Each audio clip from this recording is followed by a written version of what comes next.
My book, Happy Campers, 9 Summer Camp Secrets for Raising Kids Who Become Thriving Adults, is not just the story of my own camp, but is the story of many camps all over the world who are promoting the social and emotional growth of kids through intentional strategies. This bonus episode is a recording of one of my Happy Campers interviews with a camp director from one of the day and resident camps who were in my series that was originally aired on Facebook Live and is also available in video form on my website at sunshine-parenting.com. Enjoy this conversation with a camp director who runs an amazing program. Welcome to this Happy Campers Camp interview. Today, I am thrilled to be with my longtime friend, Sarah Horner-Fish from Tom Sawyer Camps. Tom Sawyer Camps is an amazing day camp in Pasadena, California. Or is it Altadena? Our office is Altadena, our camp is Pasadena, but they're right next to each other. Okay, well, I jumped ahead there. Anyway, if you've been watching this series has a couple different purposes. One is to introduce you to some phenomenal accredited camp programs all across the United States. And I've been talking to both day camps and resident camps, and specifically talking about the way these camps intentionally help kids grow really important social and emotional skills and character traits. And so it's been so much fun chatting with these different camp directors. So whether this is your first interview that you've watched or you've been watching all of them, welcome back or welcome. And I would like to start, first of all, I want you to know all about Sarah. So Sarah, why don't you just tell a little bit about your background, your interests, and how you ended up at Tom Sawyer Camps? Sure. So I now think I have been at camp 46 summers. I started as a little camper. I was probably about 5 or 6 years old when I started attending camp. And my parents were looking for a fun activity for my brother and my sister and myself to do. And they loved camp. We loved camp. We loved going to Tom Sawyer Camps, and I'll get more into details about what we do. So, of course, I started as a camper. I moved up in the ranks. I was a junior counselor. I was a senior counselor. I was a program director. I was director, and now I'm executive director. And there's so many things about myself that I connect with camp. First off, being outside in nature all summer long, it's a wonderful way to be healthy and feel good and be active. And then, of course, most importantly, the impact we have on children who attend camp, as well as our staff who grow up working at camp. It's a wonderful combo for both campers and staff. So Sarah, just remind me, because I can't remember back exactly. Did you do any other jobs? Like, where did you go to school? Like, what's your education and that kind of thing? And then what other jobs did you ever have besides camp?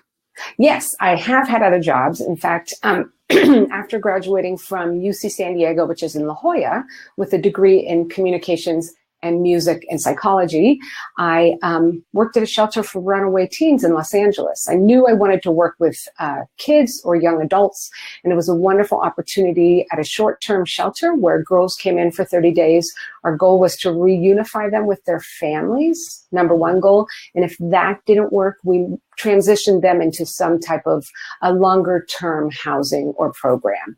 It was a wonderful job. In the early 80s, gangs were becoming an opportunity for young women to get involved with. So a lot of our girls were just starting to explore that as a community. Of course, we tried to get them out of gangs. And then after that job, I actually worked and traveled 3 years with an international performing group called Up With People. So I had the opportunity of traveling around the world for 3 years, staying in host families, doing community service, and then performing a 2-hour musical show every city that we went to. Oh, that is so fabulous. What now? Did you sing or play an instrument? Everyone in the show sings and dances. I had some musical background, and but really they're looking for people who are going to be ambassadors for their countries. So it was 160 people from 25 different countries, people who will build bridges among different cultures and who were interested in that. And they Up With People strongly believes that everyone can be taught how to sing and dance. but you're really looking for people who are global ambassadors who are who are interested in learning about different cultures, as well as doing community service. That is so amazing. See, you're just another example of, I mean, every camp director that I've talked to on this series, when you delve back, you know, kind of before you started doing the camp thing, everyone has really interesting skills and outside kind of training and experience that you've brought to your role. And I'm so glad to know this about you. I've known you for all these years. And of course, I've just known you in the camp setting, but think about how both of those, how much you learned in both of those things that you use now in camp. 100%. Yeah, that is amazing. It makes me want to look this up with people think I've heard of it, but I didn't know what they did. And how fun that must have been. Aren't you in Modesto? Yes. Yeah. Okay. I will definitely check it out. I'm going to write a little note here because that is really, really cool that you did that. And what a great way to meet. And you are one of those people, you are a community builder, you know, at your camp, in the greater camp community. And how interesting that you had all that training of building community with people from different countries and backgrounds and everything. And how perfect, because you live in, you know, the Los Angeles area is a diverse community. So your camp also serves kids that, you know, are going to be meeting friends from different cultures and that kind of thing. That's so great. Yeah. Okay. So let's think. So that is really fun to know. Do you like to sing at camp still? Do you do a lot of 100%? I sing all the time. And it's really cute when counselors talk about, I don't know how to sing. And I was like, it's a camp song. Just smile and cheer and yell and have fun. I mean, I think by doing that, every camper realizes I can sing too, because maybe sometimes a camper might be timid. I don't have a good voice. And I'm like, it's a camp song. And actually, the way camp songs are that you're just all singing together so loudly. So you just, even if you're off key or whatever, it doesn't even matter. It's just fun either way. So, oh my gosh, I'm going to have to check on some of your favorite camp songs because it'd be fun to learn those from you. But let's move on because I want you to tell everybody about your amazing camp, Tom Sawyer Camp. So first start with where you are and a little bit about the history of Tom Sawyer Camps. Sure. Our camp is located in a public park in the city of Pasadena. We're right on the border of La Cañada, Pasadena, Altadena. So most people know us because we are at the north end of the arroyo, and in the middle of the arroyo is the Rose Bowl. So whenever January 1st comes along and you watch the Rose Bowl game and they say, look at those beautiful San Gabriels in the background, we are at the foothills of the San Gabriels. Our other famous neighbor is JPL, Jet Propulsion Laboratory. So we like those two neighbors, the Rose Bowl and JPL. We were started in 1926. We actually were started in Laguna Beach, California. And after a series of incidences, we landed at our current location, which is Hahamungya Watershed Park, and that was in 1944. It was very unique in 1926 for a camp to start as a day camp. So it actually was a resident camp, but then transitioned to a day camp. World War II had a huge impact on the resident camp program. It was for all boys at the time. They weren't able to find staff because those young men were off in World War II. They couldn't get supplies. They couldn't get tires. They couldn't get food. And so the two brothers that started the camp decided, let's do a day camp, which was pretty revolutionary during that time. So in 1944, day camp at our current location. I think one of the things that's important for parents to understand is the difference. And I had this conversation last week with another day camp director that your camp, it's interesting that your roots were kind of a residential camp that became a day camp or something like that. But you, these skills and the way you run Tom Sawyer Camps has a lot of similarities to sort of traditional residential camp programs. And it's one of the things that I think makes you unique amongst kind of programs that are available for kids just like during the day. And I think, and I often say this, but anyone can just say, they can just start something and call it a camp. You know, a lot of times, you know, whatever, there's a an art school. Oh, we're going to have a cooking program. Yeah. And everyone, they call everything camps, but I just want to make sure that parents understand that there's a big difference between what you're doing and what some of these other people are doing. And that I think that's interesting that your background was that way. Resident. Yeah. Okay. So you moved. Okay. I have this, maybe I'm wrong, but I have this vague recollection that maybe the reason that your Tom Sawyer Camps, was there a Becky Thatcher? Like, was it a girls and a boys program so that now have been combined? It started as a day camp with just boys. Okay. And the two brothers that started it, one of the brothers had a daughter and she was 6. Wendy, what were they going to do with Wendy in the summer? And she was a faster runner. She was a better horseback rider. And she sang the songs louder than anyone. And they said, oh, I think it's time to let girls into camp. And because of Wendy in the 1950s, Tom Sawyer Camps had Becky Thatcher Camp. And so we merged the two. In general, our umbrella name is Tom Sawyer Camps, but we have Toms and Beckys. Wendy and her siblings started having kids in the 1960s. So then we started our pre-camp program, which is an equivalent to like preschool. So they said, we have these little kids. What are we going to do? Well, let's start sending them to camp at 3, 4, and 5. In the 70s, our kids were growing up. And so we were losing them at 10, 11, and we decided to start our middle school program, which we call Outpost.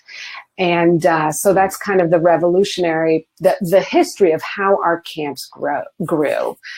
We were really fortunate. We run a fabulous program, and in the 90s, we had too much of a demand and not enough space for kids. So we started another program, which we called Tom Sawyer Camps 2, TOO, as in also the same.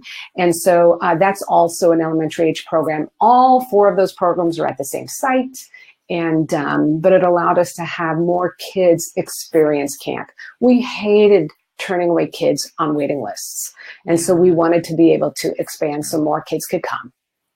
That's amazing. Okay, so let's talk a little bit more. So some people maybe don't know anything about, they've taken it from scratch. They don't know anything about Tom Sawyer Camps. Yeah. So what are the different ages you serve? So you have boys and girls, and talk through like, what are the names of you mentioned some things. So like the pre-camp, I don't know. So what are all the ages and the different names and the length of the session that your kids come to? Great. So we have our pre-camp program, which is 3 to 5-year-olds. We have what we call our day camp program, which includes the Toms and the Beckys. And then we have our Outpost program, which is our middle school program. Those 3 camps run 9 weeks, and they're broken up into smaller sessions. So a 6-week session and a 3-week session. Kids can come Tuesday, Thursday. Kids can come Monday, Wednesday, Friday, or they can come all 5 days. So we might have a camper who comes 6 weeks, Tuesday, Thursday, or we might have a camper who comes 9 weeks, 5 days a week. Our TSC2 program, which I was telling you about, that was started in the 90s to help get more kids into camp, runs 8 weeks. And so it's a wonderful, really the differences are the session dates. So it's a 4-week session and a 4-week session. The day is a little shorter. And that way, parents who are putting in summer camp and figuring out vacations or figuring out other programs are able to pick a schedule that can work for them. So TSC2 is also elementary age. We really find a lot of kids, 5, 6, 7, 8, 9 years old is really the largest part of our population of kids who attend camp. Okay, that sounds so fun. And so let me ask you this. If a camper goes, so like the kids who are there 5 days a week, obviously they're with the same kind of group for those 5 days. That's a great question. There'll be the Tuesday, Thursday kids who are also there at the same time. So no kid's going to be like Tuesday and Friday, or they're going to be kind of with the same group-ish. Right. So everyone is in the same group. So you might have, to keep it simple, we have a group of 13 kids, and you have your kids who come Monday, Wednesday, Friday. You have your kids who are Tuesday, Thursday, and then your kids who are 5 days a week. So out of those 13 kids, 6 of them could be Monday, Wednesday, Friday, and 7 of them could be 5 days a week. And so you see there's just a little bit of difference in the groups. The counselors are the same. You're always in that same group. So you have this community. You have a group name. You have your own group fort. You have your special activities with your group. So if you're coming Tuesday, Thursday, you will still have the same kids those days you Right. come. Yeah, that's great. I know that, like I remember hearing about some random place. I mean, I think this is just sort of the trend because parents really like to pick and choose. We're kind of in the Starbucks era, like, you know, you want the latte, half calf, whatever. And so I know that a lot of programs that provide like summer daycare kind of things are completely like drop in, bring your kid whenever, you know, whatever days. And I'm sure that to parents that seems so appealing because wow, how convenient. But explain why for you that continuity and sort of having actual sessions and not just making sort of a drop in. Yeah. Why don't you explain why that's your philosophy? Well, Audrey, you're absolutely right. The trend is parents want to pick the days. I, in fact, was talking to a mom the other week about, she went to a program where she did pick the days because she thought that was going to work for her schedule. And then as time went on, she realized her daughter wasn't making friends. She didn't know anyone. She would show up one day and there were all new kids. And really what we value at Tom Sawyer is that a camper is part of one group. They have the same counselors. They have the same activities together. So as a unit, they're building this community. They're going to horses together. They're swimming together. And so kids are really making friendships with those same campers throughout the summer in your group. It's really important to us. Now, like you said, there is a trend for parents, the Starbucks trend to pick and choose what days work for them. But I think when parents have experienced that and they look at the quality of experience for their child, they realize having them consistent and in the same program with the same kids and same counselors really is so much more valuable for their kids' development. Yeah, absolutely. And then I would think too, like just from the perspective of planning, like you want to know as a camp, your staff, how many staff you need. Right. Yeah. And how many kids are going to be doing different activities. Right. And it's like, to me, obviously there's some benefits of maybe a drop-in program for convenience, but I would guess that the program might suffer a bit if one day all of a sudden there's double the number of kids or something like that. And how that, anyway, so that I think it's important. I think a lot of times parents sending their kids to camp really don't understand that there are some really important differences between these different things. And so to really look at what that means for their child's experience, as opposed to maybe looking at what's the most convenience for them. Yeah. So much. I mean, you said it perfectly, Audrey, too. Like if you're going to the horses and you have 13 kids and you go and there are 13 horses, but if you had a drop in and all of a sudden you have 28 kids with that group that's going to horses, their experience is shortened. And so, you have to, but when we go to horses, you get that horse for a full 50 minutes. It's your horse. You are riding. You are learning about horseback riding. Yeah. And that actually brings up a good point. I think we don't need to talk about other camps anymore, but I mean, the fact that you have horseback riding is a perfect example of what really distinguishes you. I mean, that's a type of program that is very staff intensive, time intensive, a lot of planning involved, a lot of training of your staff. Why don't you just give kind of an overview of the different activities that you offer like that? Because again, I think that your lineup of activities is much more similar to most residential camps than most day camps. So why don't you share what all the great things you do at Tom Sawyer? Sure. So each group has a schedule every day, and the counselors take their kids to their activities. So they might have horseback riding, they might have archery, they might have, they will have swimming. And then really, we also schedule in free time, a lot of free blocks. And so those free blocks can consist of secret fort building and going hiking and catching toads and playing in the mud. We really value free play, and we all know how important it is for kids to use imagination and creativity and to build a secret fort out of a tree and rocks and bushes. So it's a big part of our tradition that we have forts at camp. But back to our schedule. So when a group goes horseback riding, we have our staff that are there that are actually teaching horseback riding. So our group counselors still stay with the kids. So our wranglers are able to teach skills, and the group counselors who maybe know that Gretchen is a little scared to ride, can work with her with the wrangler because they've already built that rapport with the camper. So the group counselors are always with the kids. They don't just drop them off and say, okay, horse staff, pool staff, take care of the kids. So they're still engaged in helping and assisting and playing. That should be really reassuring to parents too, because when you think about sending like your 3 or 4-year-old to camp, it seems so overwhelming. But when you know that there's this one person who's going to be with them, guiding them through all these different adventures, that can be really reassuring. And I think also another thing parents need to realize is that you staffing this way requires a lot more staff. When you have someone who goes with the group to the different activities, and then you have these experts or teachers when they get there, that is a lot more supervision for kids. And you're not asking your staff to serve in that dual role of just like having their 13 kids, 13 5-year-olds, and they're going to be doing everything with them. So they're there as the support. And I find that really an important aspect of camp, I think, is so that the kids know that they can have someone that they trust and know that they can talk to if they're scared or if they need any extra help. So that must be really reassuring. Okay. So you have kids. So how many kids, just out of curiosity, come when they're 3 years old? Well, we have about 2 groups that are made up of 3-year-olds and 3.5-year-olds and 3-year-olds turning 4. And like you mentioned, so when that group, and with our younger preschool age kids, we have 12 campers with 3 counselors. When they go to the pool, there are 6 lifeguards. So we have 8 staff with 12 kids swimming at a time. And as parents should be concerned about their children getting in a pool without them, without their supervision, it's a wonderful ratio that kids are able to swim with a staff one-on-one. And we're able to teach lessons because of that ratio.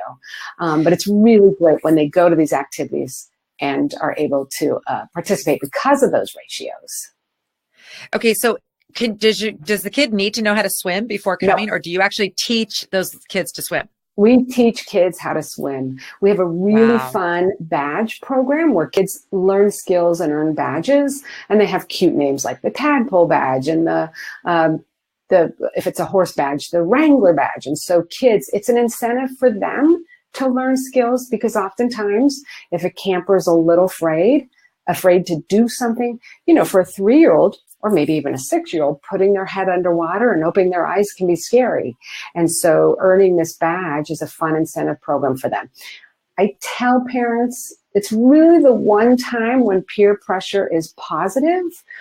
So I'm 3-year-old Gretchen and I'm scared to ride a horse, but I see my friend Bobby getting on a horse and I see him doing it, and I see the caring counselor right next to him, helping him take this risk, trying something that's scary. And it's like, oh, if Bobby can do that, I think I can do that. Yeah. It's a wonderful, when peer pressure is really positive. Yeah. And I think with the parents not there, that's almost helpful because I feel like kids can get more of their inner courage brought up when they're just 100%. Around other kids and with their caring counselor and that same group. They try things that if they look back at their parent and see their parent looking nervous, that translates into oh my gosh, maybe I shouldn't be doing this, or I'm too little. I think that's amazing. So kids can come. So basically, if parents send their kids to Tom Sawyer Camps, they don't have to sign up also for swimming lessons. Nope. During the summer, which obviously during the summer is a lot of the time usually where people try to get their kids swimming lessons. So how nice that that's part of your regular program. Right. I have a question. What about older kids who don't know how to swim? Do you ever get kids who are older and don't know how to swim yet? Absolutely. And prior to camp, we're really in communications with parents, and we ask them to tell us anything we should know about their camper. We ask parents to tell us their camper's swim ability. We still test. We don't call it a test the first day of camp. Sometimes kids get little butterflies when they hear they're having a swim test. We have a pool party, and through games, we assess kids' swimming abilities. Amazing. But we have all ages. We had some 10-year-olds last summer who didn't know how to swim. And it's such a great opportunity to use other friends in the group to help teach those lessons. And, We hear a lot about teasing and bullying, and it could be an opportunity where someone's teased because you're 10, you're a boy, you don't know how to swim, what's wrong with you? But instead, we really focus on how do we help Steve learn to swim? How do we, as a group, help him get some confidence and learn some skills? And kids step up to this opportunity. They love being the experts. They love teaching skills. Whether it's a game or archery, as the counselor, you're like, do I do the bow and arrow this way? And the kids are like, no, do it this way. Letting them be pros, letting them help teach to swim, of course, next to a swim counselor and the group counselor. But really is such a wonderful learning experience for everyone and a growth experience. Yeah, so you've started to touch on it, but I want to talk next about you're very intentional about the way you do things at Tom Sawyer Camps. Mm-hmm. There are things that you are really working on, the skills and the traits that you're working on growing in your campers. So why don't we talk about, you mentioned the free play, and I would love to just spend a little more time on that, just because as you mentioned, that's something that, 20 or 30 years ago, people just took for granted that kids just go out and play just with each other in the neighborhood or wherever. And that was really, we now know that is very valuable time where a lot of specific skills are being learned, interpersonal skills, a lot of things. So is that one of your kind of major focuses at Tom Sawyer Camps? Or what skills are you, when you train your staff and you're talking to them about what you want them to be focusing on with the kids, and what are some of the things that that are most important to you? So during the school year, kids have so much structure because of school. They might also have a lot of structure because after school, they're going to soccer or they're going to tutoring. And at camp, we think it's so important for kids to have unscheduled free play.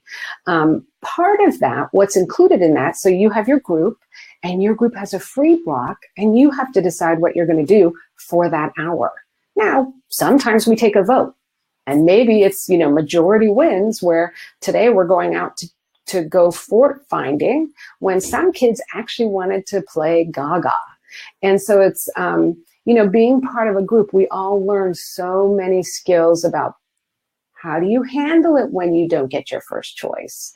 And if you are the one who's, really promoting, let's go fort finding, and how do you handle it when there's kids who are disappointed? So we really value the social development that goes along actually throughout the whole camp day, but really during that free play time. Kids get to learn and explore, handle frustrations, learn about patience, learn about taking turns. And we talk about this so much with our counselors that during a school year, teachers often have to really focus on teaching subjects to kids.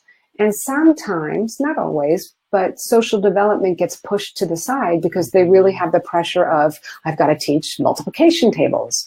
At camp, we're not teaching multiplication tables. We are teaching 100% social skills. We have some teachers on our staff who talk about they love summer camp because they really get to help kids handle frustrations, learn how to make friends.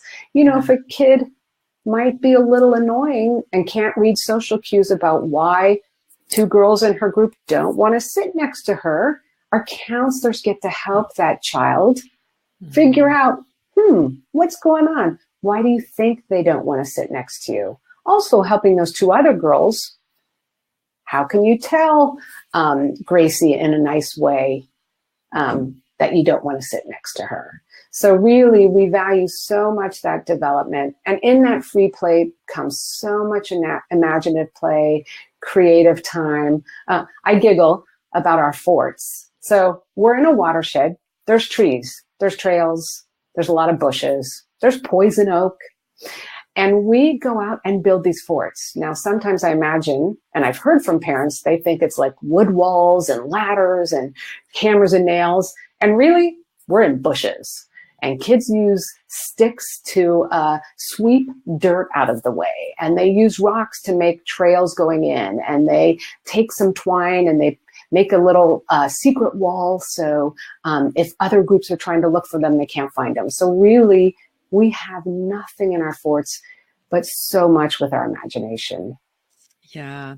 When you were talking, I was thinking about how a lot of adults fear that sort of like the conflicts that come up when kids are just left to their Yeah, own devices. But I yeah, love how you have embraced that and understand how important that is to kids' development and how awesome it is that kids get to have these experiences under the guidance of your counselors yeah, that I am certain when they go back to school, they are then better able to handle yeah, all the things that come up at recess and at yeah. school. And I also just really want to, I love what you said about how you get to focus 100% on the social skills, and that's your Hmm. focus of what Hmm. you're teaching. And I think that's an important thing for parents to understand, that at well-run camps with leaders like you who are very intentional about the outcomes that you're working on with your kids, Hmm. it is a lot of growth happens that can't happen in other settings where the adults there are focused on other things like a test score or a Right, sports right, outcome. When you are telling your counselors that their whole job is helping kids work through these, like right. learning Issues. how to, when you don't get your way, how do you cope with those feelings, Hmm. and learning how to be patient with your friends. I mean, I love your and I mean, kids especially, but all the ages, because they all need it. But Yeah. think about the value of kids learning that, even some of them before they go to kindergarten. That's amazing. Oh, absolutely. And we also, as adults, sometimes want to resolve issues ourselves. Maybe we're in a Mhm. rush. Maybe we need to get somewhere. Maybe we have siblings in the backseat of our car fighting. And so we just want to resolve it. At camp, as adults, we kind of play dumb. Oh, I don't know why she doesn't want to sit next to you. What what do you think? Should we ask her? And so instead of trying to solve problems for kids ourselves, we let kids solve the problems. And this is a big focus on camp of them handling those challenges and us not resolving it for them. Sorry, go ahead. No, I just wanted to say that is so amazing. And I want you to repeat the words you use, because I think that would be helpful and informative for parents to use at home Yeah, too. Because yeah, I think that happens at home. It's so much easier because we're adults and we know what they should do to fix a situation. It's so easy to just be like, well, you should just do this, or go do this, or I'll do this call. I'll make this call for you. So what are the words that you teach your counselors to say when a kid is having a problem of any yeah. kind? Well, the number one thing is we ask questions. Mhm. So why aren't you playing? Why did those girls not want to play with you? So we really ask a lot of questions. We kind of play dumb. We also let the kids do the talking. So often as Mhm. adults, when we're trying to solve problems or help them with difficult situations, we will do the talking. And just like you said, we'll say like, oh, why don't you handle it this way? Or I'll make the call for you because it's the easier way out. We're not really in a rush at camp. We have an hour to play, and there's been some conflict. Okay, let's figure this out. But we truly let campers handle the problems. As staff, we step back, we observe. If a camper is really having a hard time and needs a little help, we might give them some clues. We also want other kids to give that feedback, other kids to get involved, because it's an opportunity for them to also say, yeah, Audrey, I don't want to sit next to you when you're poking me. I asked you to stop and you didn't stop. How Mhm. come? And Mhm. as the counselor, we can say, oh, they asked you to stop and you didn't stop. So really allowing kids to solve those issues themselves. We know, like you said, then returning to school. So when there's an issue on at recess on the field playing kickball, hopefully those skills are transferable. Not hopefully, we're sure they are to the Yes. school year. Yeah. Yeah. Or to soccer or to Yeah. whatever.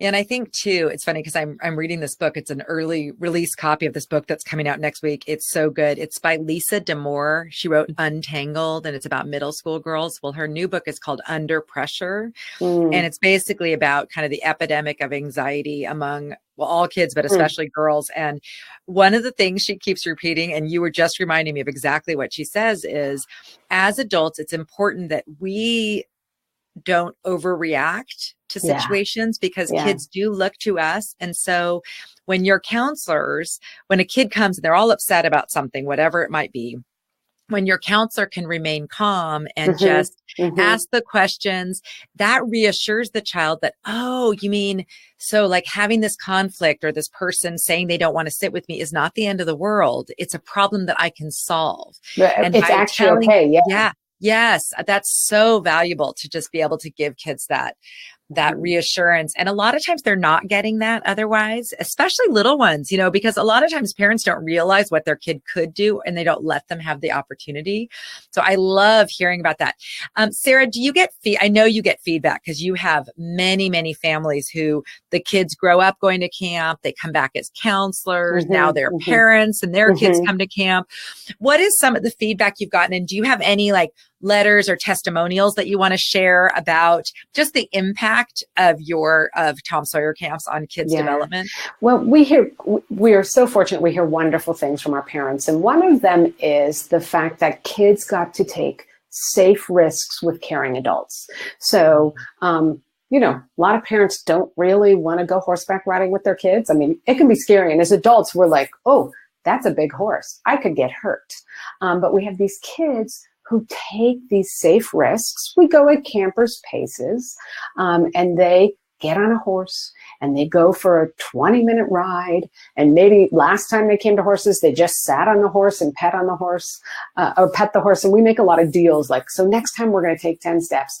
But we hear over and over again that campers built confidence because of the risks they took, whether it's swimming without mommy, because sometimes as parents, we might say, you can't go to the pool without me. You never go to the pool without me. You're only able to get in if I'm there. And then all of a sudden they're at camp and they're like, wait, mommy's not here. So really working through that with the camper, mommy wants you to swim, and helping them gain confidence that, oh, I can swim. My parents not here and I can swim. So we hear that kids learn confidence again and again. We also hear about friendship making. Our kids come from all over, and because we're a day camp, we have all types of schools, private schools, public schools, charter schools, kids who are homeschooled, and they come to camp. They get this fresh start because all of a sudden they're in a group of 13 girls. Maybe they know one from school, but they get a chance to do a redo or start over and make new friends again. I was a camper at Tom Sawyer Camps when I was little, and I am still in touch with friends of mine from when I was 10 years old. So it's such a wonderful, I tell parents over and over again that their world becomes bigger because you have friends that aren't just from school. And then you show up at soccer and you're like, oh, there's Christy. Christy was in my camp group. So it's such a great opportunity for kids to make new friends and sometimes get a reboot. I hear from, we had a longtime counselor who was here, and she said, camp saved my life. At school, I was teased. I was made fun of. I had buck teeth. I had knock-kneed. And I came to camp and my counselors liked me. So first off, our counselors like kids. And then the other campers see like, oh, there's something. This counselor likes that kid. They got to be a great kid. Our counselors like all of our campers. And so it's such a wonderful role modeling for the kids in the group to see like, oh, that's Susie. She's great. She's good at this. Our counselors also help facilitate connecting kids together. You like Legos? Audrey likes Legos. Let's talk Legos. It's sometimes as simple as that. But we hear over and over again from our parents about the friendship making, the safe risks, the confidence building. We do get a lot of testimonials. I have a really long one if you would like me to read it, Audrey. I would love for you to read it. And then maybe if it's so long, maybe you can take a picture and we can put it in the comments Perfect. too, so people can read it themselves if they'd like to. Great. So this was from a mom last summer. I truly cannot express enough gratitude to the staff at Tom Sawyer Camps. My children have been attending TSC the last 5 years. We began coming to camp because of an essay one of my former 8th grade students wrote. The essay topic was to write about an event or person in their life that had changed them. My student, a girl, wrote about her experience growing up attending Tom Sawyer Camps in the summers.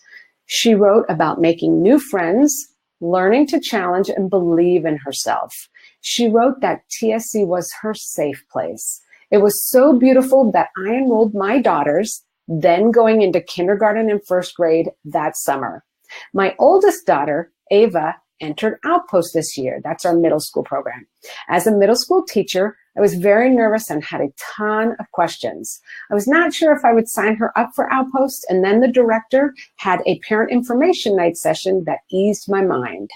Her presentation helped me feel comfortable to sign Ava up for Outpost.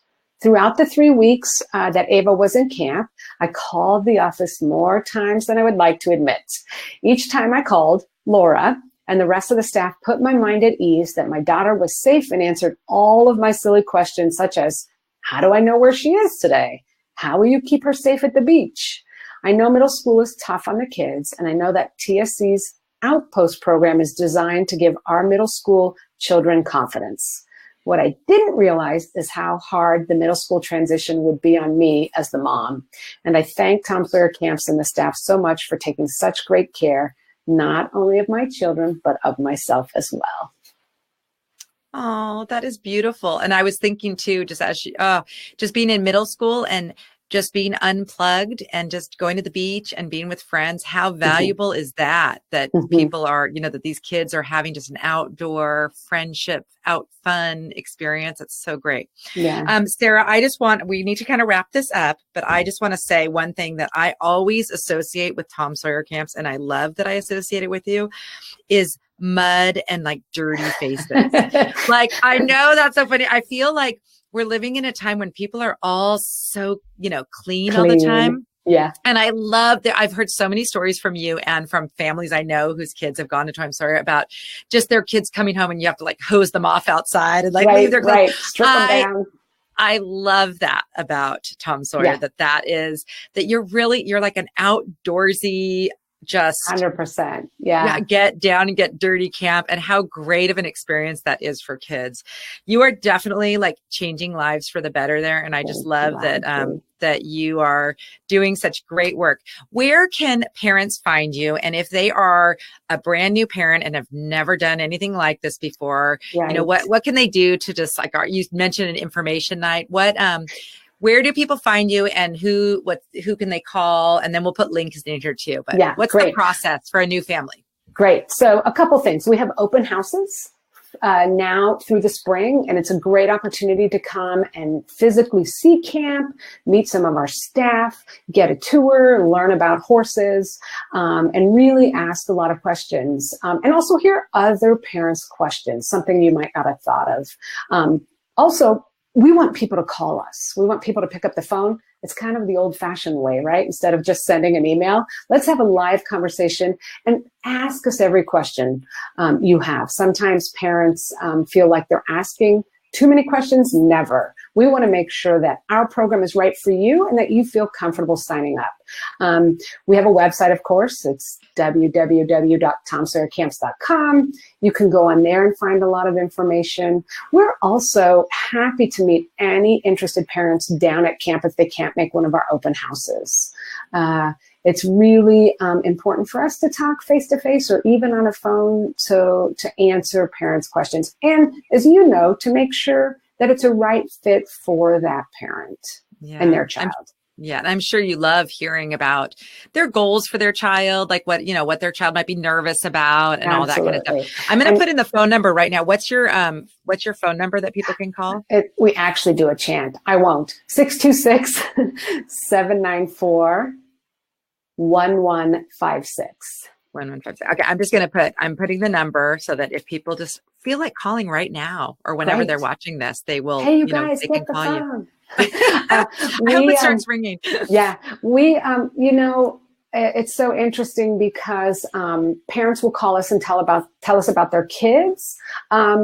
We also want to ask parents about themselves because often, like you said earlier, sometimes they're a little nervous to send off their 4-year-old to camp, to send off their 6-year-old to camp, to send off their 10-year-old to camp. So really answering any questions and concerns they may have as well is so important. We also want parents to come visit us during the summer. So often they talk to me, one of our other directors, and they never really meet the counselors. And so they're trusting me everything I'm saying is what my counselors will do. So we love it if parents want to come see their kid swim or see their kid horseback ride. You alluded it to a little earlier. Sometimes, though, 6-year-old Johnny, who's been riding all summer, his parents there, and all of a sudden he's looking over his shoulder and he's nervous. So sometimes, it's a little bit difficult if parents come up and watch their kids directly, but we're able to work that out so they can see it and not interfere with the program. Yeah, totally. Well, that is so great. How often do you do the open houses, just out of curiosity? We have 3 during the spring. Okay. We also have open houses the day before camp starts. So campers will actually meet their specific counselor. They'll meet other kids who are in the group. They'll get to see the horses. So it's a good opportunity to meet everyone who's going to be at camp. Okay, so last question. I know you guys, people enroll quite early. Do you still have some space for this summer? Absolutely. Okay, so because of so people can still be enrolling. Right. About what time in the spring does it start getting kind of crazy where people have trouble getting in? Do you recommend, when do most people enroll in day camp in your program?